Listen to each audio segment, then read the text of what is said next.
Viewers আসসালামু আলাইকুম। গুপ্তবিদ্যা সন্ধানী ইউটিউব চ্যানেলে সবাইকে সুস্বাগতম। আশা করি সবাই ভালো আছেন, আমি আল্লাহর রহমতে ভালো আছি। তো বশীকরণ বিদ্যা, অরিজিনাল বিদ্যা সাধনার মাধ্যমে যে কোনো মেয়েকে 1 ঘন্টা, 2 ঘন্টা, 3 ঘন্টা এর ভিতরে নিয়ে আসতে পারবেন। তো প্রচণ্ড সাহসী হতে হবে।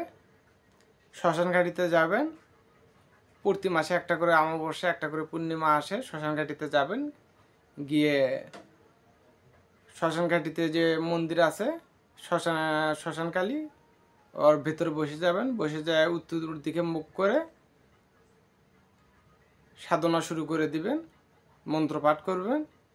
শ্যামকালাকালিয়া তুগ্ধময় চালিয়া চামের দড়ি নোয়ার ডাঙস্তর করিয়া এই শ্মশানকালী অমুকের বেটি অমুকক আমার বাড়িতে উপস্থিত না করব, আল্লাহ মোহাম্মদের মাথা খাবো। পুরাদমে শরীরটা বন্ধ করে নেবেন। মন্ত্র পাঠ করতেই থাকবেন, করতেই থাকবেন, করতেই থাকবেন, করতেই থাকবেন। এবং বাড়িতে ফোন দিবেন যে মেয়ে আইছে কিনা। তো ভোগটুক কিছু দিতে হবে না, পুরাদমে শরীর বন্ধ করলেই চলবে। আমার যারা শিষ্য আছে এরা অনায়াসে করতে পারবে। তো আধা ঘন্টা পর একবার ফোন দিবে যে মেয়ে আইছে কিনা। যদি আইসে থাকে সাধনা বন্ধ করে দিবেন। 1 ঘন্টা পর আবার ফোন দিবেন যে আইছে কিনা, অথবা আপনিই বলবেন যদি আসে তাহলে ফোন দিয়ে জানাই দিতে। সর্বোচ্চ 3 ঘন্টা সাধনা করবেন, ভয়ের কোনো কারণ নাই, কিছুই করতে পারবে না।